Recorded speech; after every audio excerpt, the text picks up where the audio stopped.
जो फौजें हैं शांति काल में अपना पसीना बहा लेती हैं, उन्हें युद्ध के काल में खून बहाने की आवश्यकता नहीं पड़ती। जब मोदी जी ने कही दिया है लोकसभा में कि इस बार 370 एमपी भाजपा के और 400 एनडीए के, स्वर्गीय लाल बहादुर शास्त्री ने देश से आह्वान किया था कि हम भोजन नहीं खिला पाएंगे तो व्रत रखो, तो शास्त्री सोमवार रखा गया था।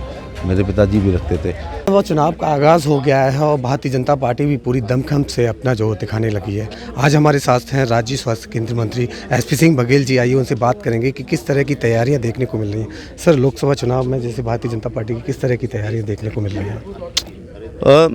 जो फौजें हैं शांति काल में अपना पसीना बहा लेती हैं, उन्हें युद्ध के काल में खून बहाने की आवश्यकता नहीं पड़ती है। सेवा ही संगठन के तर्ज पर लगातार हमारी पार्टी के राष्ट्रीय अध्यक्ष जेपी नड्डा साहब पैंडेमिक पीरियड से लेकर आज तक भारतीय जनता पार्टी के बूथ अध्यक्ष से लेकर मंडल अध्यक्ष, जिले की कमेटी को लगातार कोई ना कोई सामाजिक काम देते हैं और संगठनात्मक काम देते हैं।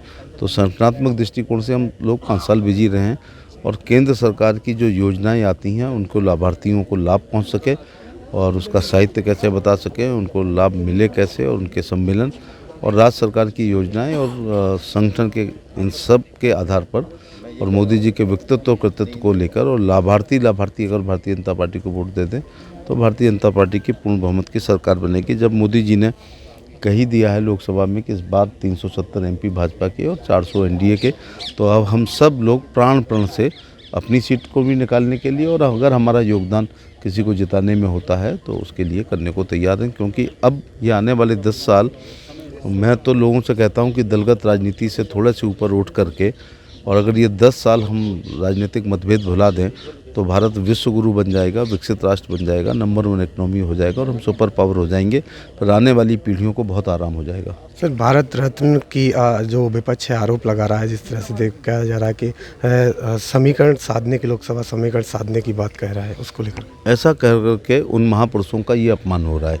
चौधरी चरण सिंह को अगर कोई जाट या पश्चिम उत्तर प्रदेश तक सीमित कर रहा है तो उनके साथ अन्याय कर रहा है। बैकवर्ड के वो बड़े नेता थे और किसानों के मसीहा थे। जिस कांग्रेस को देना चाहिए था तो उन्होंने तो दिया नहीं। नरसिम्हा राव के समय जबकि आंध्रा में हमारे पास ज़्यादा है नहीं है, और नरसिम्हा राव के ज़माने में भारत में उदारीकरण, वैश्वीकरण और निजीकरण आया था, तो उसका भी देखो देश को आगे बढ़ाने में योगदान है।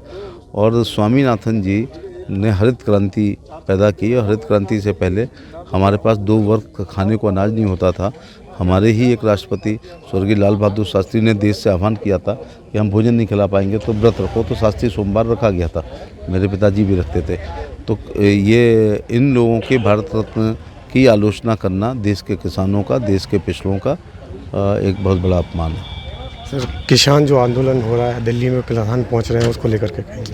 ये राजनीति से प्रेरित होकर के है। जब किसान विधेयक हम लाए थे जो बहुत अच्छा था, लेकिन इन लोगों की बात मानते हुए उसको अभी बैकफुट पर थे। लेकिन किसानों को इसलिए आंदोलन नहीं करना चाहिए कि प्रधानमंत्री ने किसान सम्मान निधि दी है। अगर 1 इंच ज़मीन भी किसी के खाते में है तो 2-2 हज़ार की 3 किस्तें वो पाता है।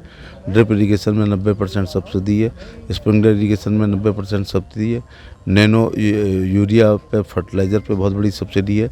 नैनो यूरिया कोई इस्तेमाल करता है तो 1 बोरी में ही 45 रुपये की बचत है। नैनो DAP अब कोई इस्तेमाल करेगा तो 646 रुपये की उसकी बचत हो रही है।